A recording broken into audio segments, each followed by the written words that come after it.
নবম অধ্যায় রাজগুজ্জ যোগ, শ্লোক নাম্বার 2। তাৎপর্য: রাজবিদ্যা রাজগুজ্জম পবিত্রমিদমুত্তমম প্রত্যক্ষাবগমম ধর্মম সুসুখম কর্তুমব্যয়ম। এই শ্লোক অনুবাদ: এই জ্ঞান সমস্ত বিদ্যার রাজা, সমস্ত গুহ্য তত্ত্ব থেকে গুহ্যতর, অতি পবিত্র ও প্রত্যক্ষ অনুভূতির দ্বারা আত্মবুদ্ধি প্রদান করে বলে প্রকৃত ধর্ম। এই জ্ঞান অব্যয় ও শুভ সাধ্য। তো কালকে এই শ্লোকের তাৎপর্য পড়া হয়েছে, 2টা পেজ পড়া হয়েছে, তার বিষয়বস্তু পড়া হয়ে গেছে। এই জ্ঞান সমস্ত বিদ্যার রাজা, সমস্ত গুহ্য তত্ত্ব থেকে গুহ্যতর, এবং আজকে হবে এই যে এই জ্ঞান অত্যন্ত পবিত্র। এখানে দ্বিতীয় প্যারায় আমরা তাৎপর্য দেখুন। এমন কথাও বলা হয়ে থাকে যে, ওইখান থেকে এমন কথাও বলা হয়ে থাকে যে ভগবত ভক্তি সাধন উৎকৃষ্ট হওয়ার ফলে তার পরিণাম সঙ্গে সঙ্গে প্রত্যক্ষ করা যায়। এই প্রত্যক্ষ ফল যথার্থই গোচরীভূত হয় এবং আমাদের অভিজ্ঞতা আছে যে শ্রীকৃষ্ণের নাম সমন্বিত মহামন্ত্র হরে কৃষ্ণ কৃষ্ণ কৃষ্ণ হরে হরে, হরে রাম রাম রাম হরে হরে অপরাধ মুক্ত হয়ে কীর্তন করতে করতে অপ্রাকৃত আনন্দ অনুভূতি হয় এবং মানুষ অচিরেই জড়জাগতিক সকল কলুষ থেকে মুক্ত হয়ে পবিত্র হয়। এটি বাস্তবিকই দেখা গেছে। অধিকন্তু কেবলমাত্র কীর্তন বা শ্রবণ করাই নয়, সেই সঙ্গে যদি কৃষ্ণ ভাবনাময় ভক্তিযুগের কথা প্রচার করে অথবা কৃষ্ণ ভাবনামৃত প্রচারের কাজকর্মে সহযোগিতা করে, তবে সে উত্তরোত্তর পারমার্থিক প্রগতি অনুভব করতে পারে। পারমার্থিক জীবনের এই উন্নতি কোনো পূর্বার্জিত শিক্ষা বা যোগ্যতা উপর নির্ভর করে না। এই পন্থাটি এত পবিত্র যে তা অবলম্বন করা মাত্রই মানুষ আপনা থেকেই পবিত্র হয়ে যায়। তো এই হরিনামের পবিত্রতা এখানে আলোচনা করা হয়েছে। এই হরিনাম অত্যন্ত দিব্য নাম এবং এই ভক্তি যুগ অত্যন্ত গুহ্যতম যুগ। এখানে ভক্তিকে বিশেষ গুরুত্ব আরোপ করা হয়েছে।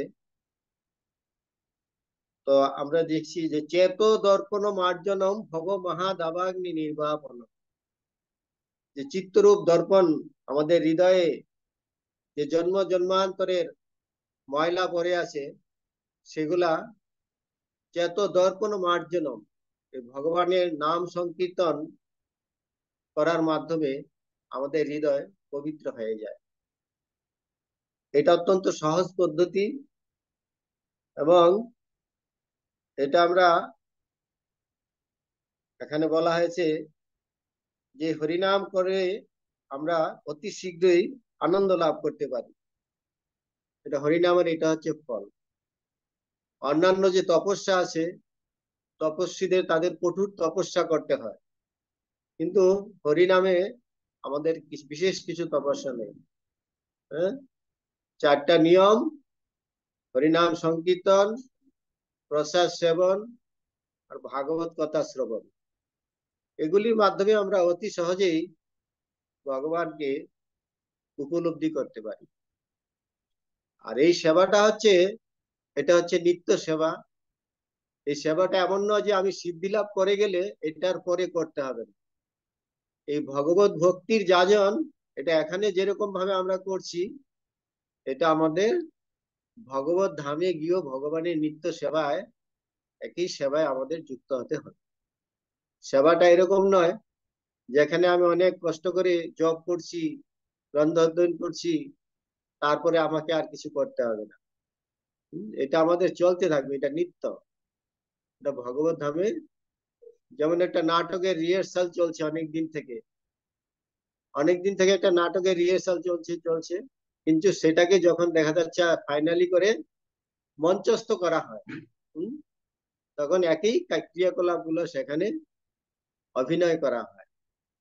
সেটা আমাদের যে ভক্তি যুগের অভ্যাস, এটা আমাদের চলছে এবং এটা চলতে থাকবে, এটা নিত্য শাশ্বত। এটা ভগবত ধামে গিয়ে আমরা ভগবানের নিত্য সেবায় যুক্ত হব। এবং এখানে বলছে এই যে ভগবত ভক্তি, এটা শুধু আমরা যদি নিজেরা যাজন করি তাতেই যে আমরা আনন্দ পাবো তা নয়। এটা যদি আমরা নিজেরা আরো প্রচার করি, তাহলে তারও অধিক থেকে আরো অধিক আনন্দ আমরা অনুভব করতে পারবো। কেননা এই ভগবত ভক্তির আনন্দ, এটা উত্তর উত্তর বৃদ্ধি হয়। আনন্দম বুদ্ধি বর্ধনম প্রতিপদম পূর্ণামৃত আস্বাদন সর্বাত্ম স্থাপনম পরম বিজয়তে শ্রীকৃষ্ণ সংকীর্তনম। শ্রীকৃষ্ণ সংকীর্তন, এটা যখন আমরা নিজেরা করব এবং সংকীর্তন করব, অন্যের মাধ্যমে প্রচার করব, তাহলে আমাদের সেটা আনন্দ আরো বৃদ্ধি পায়। যে কোনো একটা জিনিস আমরা আস্বাদন করে যেটা আমরা একটা আনন্দ পাচ্ছি, এটা যদি আমরা অন্যের কাছে না বলি, অন্যের কাছে দান না করি, সেটা আনন্দ উপলব্ধি করতে পারি না। সেই জন্য এই হরিনাম আমরা নিজেরা করব এবং শ্রবণের সাথে সাথে কীর্তন করতে হবে, মানে অন্যের কাছে এই হরিকথা প্রচার করতে হবে। তাহলে আমরা এটা অত্যন্ত তার পবিত্রতা ফল লাভ করতে পারবো। তারপরে দ্বিতীয় প্যারাতে দেখুন, বেদান্ত সূত্রে 3:2-26 এই বিষয়ে বর্ণনা করা হয়েছে যে প্রকাশ্য কর্মণ ভাষ্যাৎ, ভক্তিযুগ এতই শক্তিশালী যে তার অনুশীলন করার ফলে নিঃসন্দেহে দিব্য জ্ঞান লাভ করা যায়।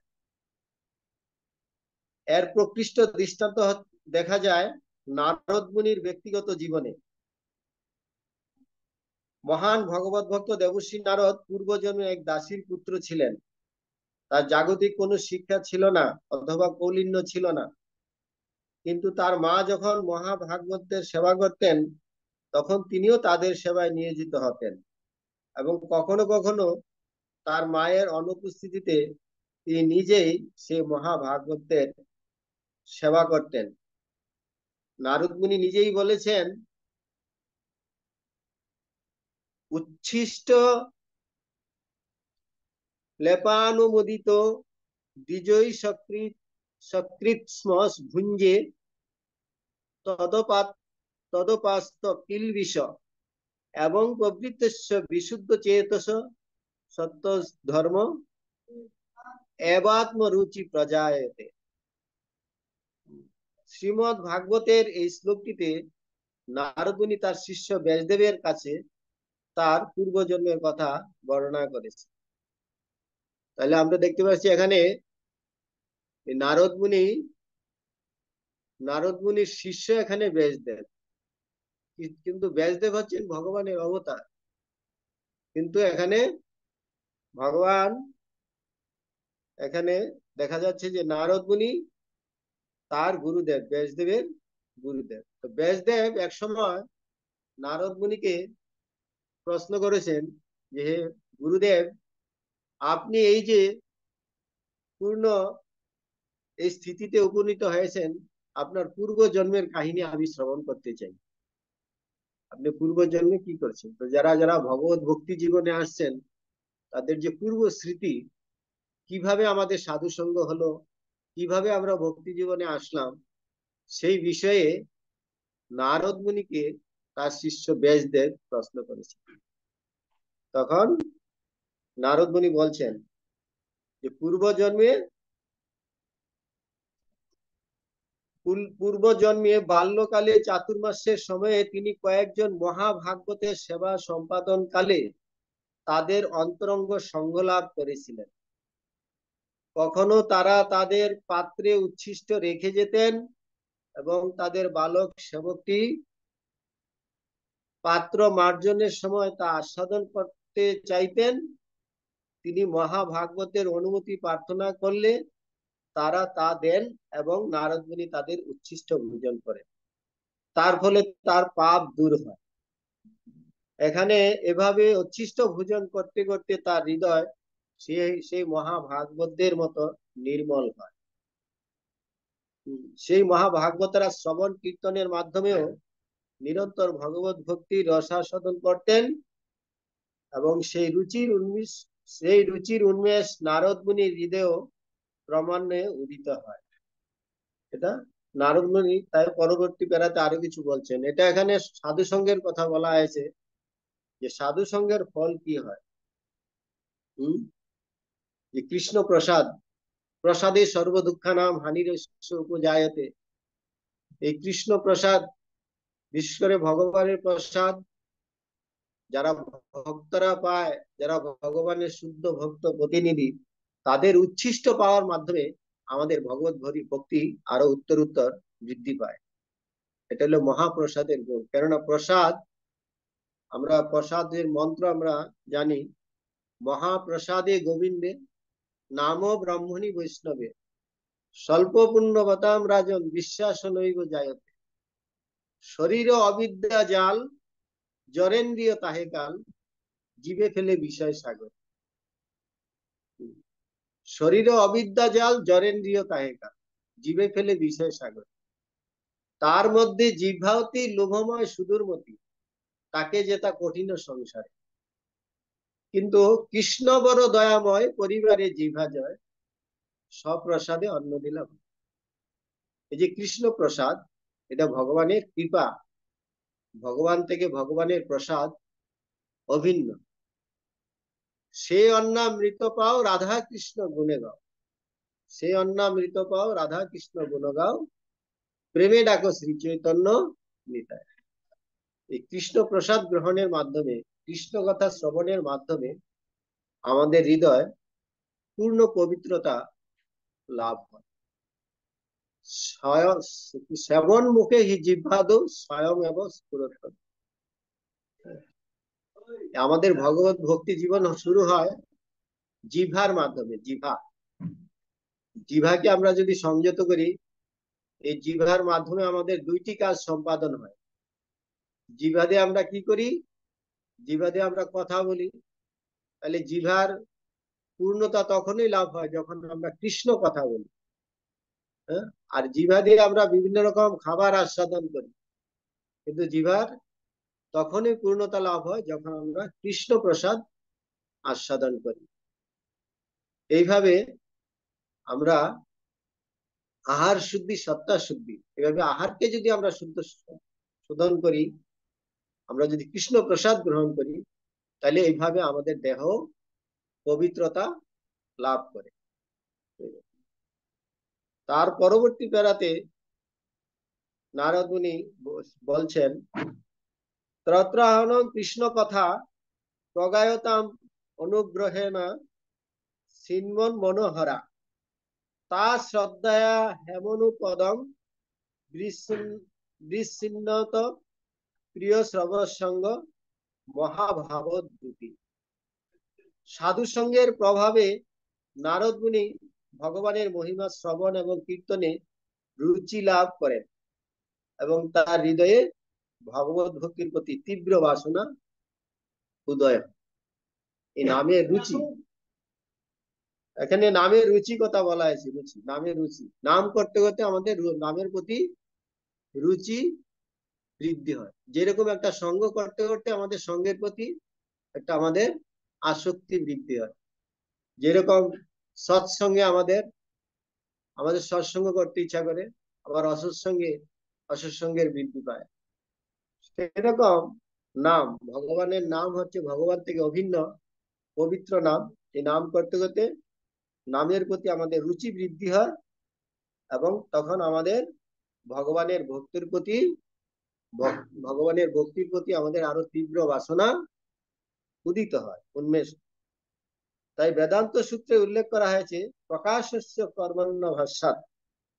ভগবত ভক্তিতে অনন্য নিষ্ঠা হলে ভক্তের হৃদয়ে পূর্ণরূপে সকল প্রকার ভগবত তত্ত্বের স্ফুরণ হয় এবং তখন তিনি সবকিছু হৃদয়ঙ্গম করতে পারেন, একই বলা হয় প্রত্যক্ষ অনুভূতি।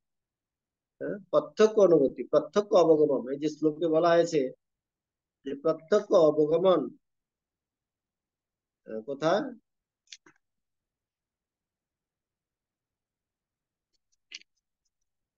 প্রত্যক্ষ অবগমন ধর্মম সুসুখম কর্তব্যম। এই প্রত্যক্ষ অবগমন আমরা ভগবত ভক্তির প্রভাবে আমরা প্রত্যক্ষ উপলব্ধি করতে পারি যে আমাদের যে কতটা পরিবর্তন হয়েছে। আমরা যারা ভগবত ভক্তিতে যুক্ত আছি, আপনারা চিন্তা করুন যে এই পরিস্থিতিটা যদি আমরা এখন ছেড়ে দেই, তাহলে আমাদের কোথায় অধঃপতন। হম আমাদের যে ভগবত ভক্তিতে উন্নত হয়েছে, আমরা যে জপ করছি, ভগবানের নাম করছি, কৃষ্ণ প্রসাদ গ্রহণ করছি, সাধু সঙ্গ করছি, ভগবানের কথা শ্রবণ করছি, তাতে আমাদের যে উন্নতি হয়েছে এটা আমরা নিজেরাই বুঝতে পারি। হম যে আমাদের এখানে রুচি বৃদ্ধি হচ্ছে। এই অনন্য ভক্তিতে নিষ্ঠা হলে ভক্তের হৃদয়ে পূর্ণরূপে সকল প্রকার ভগবত তত্ত্বের স্ফুরণ হয় এবং তখন তিনি সবকিছু হৃদয়ঙ্গম করতে পারেন। একই বলা হয় প্রত্যক্ষ অনুভূতি। আমরা নিজেরাই অনুভব করতে পারি যে নামের মাধ্যমে আমরা উপকৃত হচ্ছি। আপনারা উপকৃত হচ্ছেন নাম করার মাধ্যমে, বোঝা যাচ্ছে নামে উপকার হচ্ছে। হ্যাঁ, এই শ্লোকে আরেকটি শব্দ আছে। এই শ্লোকে ধর্মম শব্দটি অর্থ হচ্ছে ধর্মের পথ। নারদ মুনি ছিলেন প্রকৃতপক্ষে এক দাসীপুত্র, তাই তিনি বিদ্যালয়ে অধ্যয়ন করার সুযোগ পাননি। তিনি কেবল তার মাকে সাহায্য করতেন এবং সেই সৌভাগ্যক্রমে তার মা ভগবত ভক্তের সেবায় নিযুক্ত ছিলেন। শিশু নারদও সেই সুযোগ পেয়েছিলেন এবং কেবল সাধু সঙ্গের প্রভাবেই তিনি সমস্ত ধর্মের পরম লক্ষ্য উপনীত হয়েছিলেন। এই ধর্মের পথ অতি গূঢ়, গুহ্যতম, কিন্তু এটা অতি সহজ হয়ে যায় যখন আমরা সাধু সঙ্গ পাই। সাধু সঙ্গে এটা খুব সহজ হয়ে যায়। কেননা এসব বৈদিক তত্ত্ব, বেদ বেদান্ত উপনিষদ এসব পড়ে আমাদের ভগবত ভক্তি জীবনে নিজে নিজে আসা খুব কঠিন। কিন্তু আমরা যদি কোনো ভাগ্যক্রমে ব্রহ্মাণ্ড ভূমিতে কোনো ভাগ্যবান জীব গুরু কৃষ্ণ প্রসাদে পায় ভক্তিলতা বীজ, এই সাধুগুরু বৈষ্ণবের সান্নিধ্যে আমাদের এই ভগবত ভক্তি অতি সহজে জাগরিত হয়। এটা হচ্ছে ধর্মের একটা বিশেষ লক্ষণ, ভক্তি যুগের লক্ষণ। ভাগবতে বলা হয়েছে সমস্ত ধর্ম আচরণের পরম লক্ষ্য হচ্ছে ভক্তি যুগ। যত রকম ধর্মের কথা ভগবান বলছেন, তার শ্রেষ্ঠ ধর্ম হচ্ছে ভক্তি যুগ। এখানে ভাগবতের একটা শ্লোক দিয়ে বলা হয়েছে সবই পুংসাং পর ধর্ম যত ভক্তির অধ্যক্ষ দে অহৈতুকী অপ্রতিহতা জয়াত্মা সুপ্রসিদ্ধ। আমাদের আত্মা যথার্থ প্রসন্নতা লাভ করে যখন আমরা ভগবত ভক্তিতে যুক্ত হব। এবং এই ভগবত ভক্তিটা কি, সবই পুংসাম সমস্ত মানুষের, সমস্ত জীবের পরধর্ম। পরধর্ম হচ্ছে যত ভক্তির অধক্ষ। অধক্ষ মানে পরমেশ্বর ভগবান, ভগবানের প্রতি, কৃষ্ণের প্রতি আমাদের ভগবত ভক্তি এবং অহৈতুকী অপ্রতিহত। এই ভক্তি হবে অহৈতুকী। এই ভক্তিতে আমাদের কোনো পাওনা দাওনার ব্যাপার থাকবে না। ভক্তির উদ্দেশ্য থাকবে একমাত্র ভগবানকে সন্তুষ্টি বিধান করা, একটাই আমাদের কাজ, ভগবানের প্রীতি বিধান। শাস্ত্রে বলা হয়েছে পত্রম পুষ্পম ফলম ত্বম যোগে ভক্তা প্রযুষ্যতি। ভগবানকে যদি কেউ শুদ্ধভাবে একটু তুলসী পাতা দেয়, জল দেয়, ফল দেয়, তাহলে ভগবান তাতেই সন্তুষ্টি লাভ করেন। কেন সন্তুষ্টি লাভ করেন? যদি প্রীতিপূর্বক, প্রীতির সহিত, ভালোবাসার সহিত সেগুলো ভগবানকে অর্পণ করতে হয়, তবে ভগবান অত্যন্ত সন্তুষ্ট লাভ করেন। অষ্টম অধ্যায়ের শেষে শ্লোকটিতে বেদেশু যজ্ঞেশু তপস্যু চৈব আমরা সেই সম্বন্ধে আলোচনা করেছি। সাধারণত আত্ম উপলব্ধির জন্য বৈদিক জ্ঞানের প্রয়োজন হয়, কিন্তু এখানে যদিও নারদ মুনি কখনো কোনো গুরুদেবের শিক্ষা প্রতিষ্ঠানে যাননি এবং বৈদিক সিদ্ধান্ত শিক্ষিত হতে পারেননি, তবু তিনি বৈদিক জ্ঞান অনুশীলনের সর্বোচ্চ ফল লাভ করেছিলেন। প্রচুর অধ্যয়ন, প্রচুর বৈদিক গ্রন্থ অধ্যয়নের পরেই আমরা এই তত্ত্ব বিজ্ঞান জানতে পারি। কিন্তু এখানে দেখা যাচ্ছে নারদ মুনি কোনো বিদ্যালয়ও করেনি, এসব বৈদিক জ্ঞান বেদ বেদান্ত অধ্যয়নও করেননি, কিন্তু অতি সহজে তিনি সর্বোচ্চ ফল লাভ করেছিলেন। কিভাবে লাভ করেছিলেন? সেটা সাধু সঙ্গের মাধ্যমে। এই জন্য সাধু সঙ্গ অত্যন্ত গুরুত্ব দেওয়া হয়েছে। এবং এই অধ্যায়ে বলা হয়েছিল, অষ্টম অধ্যায়ের লাস্টের শ্লোকে, বেদেশু যজ্ঞেশু তপস্যু চৈব, যে বেদ পাঠ করা, যজ্ঞ করা, তপস্যা করা, সেগুলোর যে ফল, সেই ফলগুলি আমরা অতি সহজেই ভগবত ভক্তির মাধ্যমে লাভ করতে পারি। তাই এই ভক্তির পন্থা এতই শক্তিশালী যে নিয়মিতভাবে ধর্মীয় আচার অনুষ্ঠান না করেও পরম সিদ্ধি লাভ করা যায়। এটি কি করে সম্ভব? বৈদিক সাহিত্যে এই বিষয়ে প্রতিপন্ন করে বলা হয়েছে, আচার্য বানাম পুরুষ বেদ, মহান আচার্যদের সঙ্গ লাভ করার ফলে অশিক্ষিত বা বৈদিক জ্ঞানে সম্পূর্ণ অজ্ঞ মানুষও আত্মোপলব্ধির উপযোগী জ্ঞান লাভে সক্ষম হতে পারে। এই ভগবত ভক্তি এত সরল পন্থা, সহজ পন্থা, তার জন্য আমাদের যে অনেক উচ্চ শিক্ষিত হতে হবে সেরকম কোনো কথা নাই। অতি মূর্খ হলেও সে এই ভগবত ভক্তি অনায়াসে লাভ করতে পারে। আমাদের আচার্যদের মধ্যে আমরা দেখতে পাচ্ছি যে গৌরকিশোর দাস, বাবাজি মহারাজ, তারা বিশেষ লেখাপড়া জানতেন না, কিন্তু তারা ছিলেন একজন ভাগবত পার্ষদ। তারা কিভাবে ভাগবত পার্ষদত্ব লাভ করেছেন? ভক্ত সঙ্গের মাধ্যমে। ভক্ত সঙ্গেন জায়তে, ভগবত ভক্তি ভক্ত সঙ্গের মাধ্যমেই জাগরিত হয়। এই জন্য ভক্ত সঙ্গ বা সাধু সঙ্গের কথা খুব গুরুত্ব দেওয়া হয়েছে। ভক্তিযুগের পথ অত্যন্ত সুখসাধ্য, সুসুখম, এটা শ্লোকের মধ্যে আছে এই শব্দগুলা। এই জন্য শব্দগুলা ভেঙে ভেঙে এখানে পেরাতে বলা হয়েছে যে ভক্তি যুগের পথ অত্যন্ত সুখসাধ্য, সুসুখম। কেন? ভক্তি যুগের অঙ্গ হচ্ছে শ্রবণ, কীর্তন, বিষ্ণু, কেবল ভগবানের দিব্য মহিমা শ্রবণ, কীর্তন অথবা প্রামাণিক আচার্যদের দিব্য জ্ঞান সমন্বিত দার্শনিক প্রবচন শ্রবণ করার মাধ্যমে ভক্তি যুগ সাধিত হয়। এই যে ভক্তি যুগ, এটা কিভাবে সাধিত হয়, কিভাবে লাভ হয়? এটা খুব সহজে লাভ হয়ে যায়। কত সহজ! বলছে যে শুধু বসে থেকেই শিক্ষা লাভ করা যায়, তারপর ভগবানের সুস্বাদু প্রসাদ আস্বাদন করা যায়। শুধু বসে বসে যদি আমরা ভগবানের কথা শ্রবণ করি আর কৃষ্ণ প্রসাদ গ্রহণ করি, তাহলে আমরাই আপনিতেই ভক্তির যে স্বাদ উপলব্ধি করতে পারবো।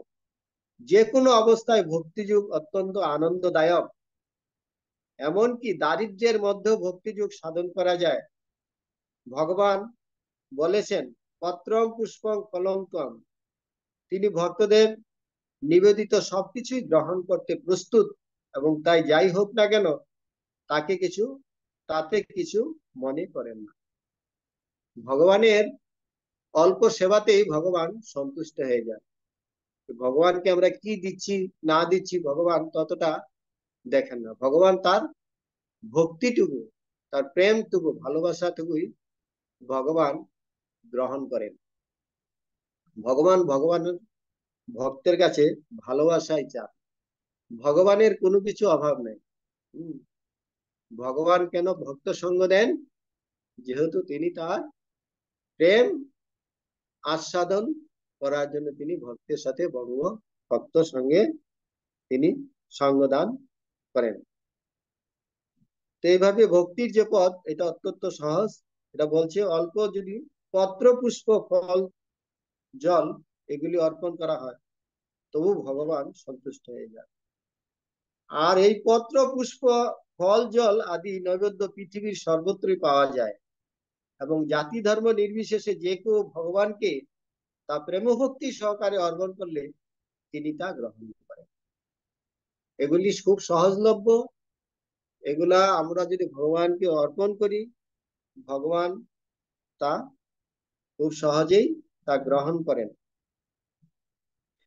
ইতিহাসে অনেক উদাহরণ রয়েছে, শুধুমাত্র ভগবানের চরণে অর্পিত তুলসী গ্রহণ করার মাধ্যমে সনত কুমার আদি মহর্ষিরা মহাভাগবতে পরিণত হয়েছিল। সনত কুমার, চতুষ্কুমার, ব্রহ্মার 4 পুত্র, তারা ছিলেন নির্বিশেষবাদী, ব্রহ্মবাদী। কিন্তু তারা যখন ভগবানের চরণের অর্পিত তুলসীর আঘ্রাণ পান, তখন তারা ভগবানের প্রেমময়ী সেবায় যুক্ত হন। এই জন্য তুলসী দেবীর সেবা অত্যন্ত গুরুত্বপূর্ণ। তিনি আমাদেরকে কৃষ্ণ ভক্তি প্রদান করতে পারে। তুলসী কৃষ্ণ প্রেয়সী। তুলসী হচ্ছে কৃষ্ণের প্রিয়। তুলসী কীর্তন আছে, যে তোমার শরণ লয়, কি নম নম তুলসী প্রেয়সী কৃষ্ণ প্রেয়সী, যে তোমার শরণ লয় তারও বাঞ্ছা পূর্ণ হয়,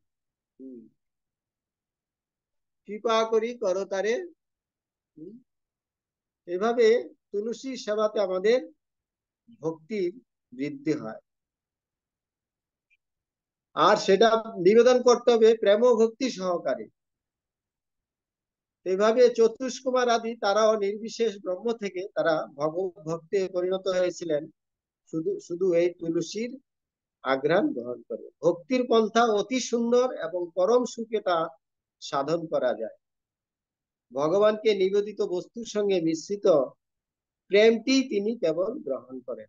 ভগবান আমাদের ভালোবাসাটুকু গ্রহণ করেন। ভগবানের কোনো কিছু অভাব নেই, কিন্তু ভগবান তার একটাই অভাব, ভালোবাসা।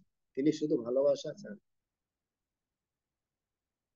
এখানে ভক্তিযুগকে শাশ্বত বলা হয়েছে। এই ভক্তি মায়াবাদী দার্শনিকদের ভ্রান্ত মতবাদ সাপেক্ষে নয়।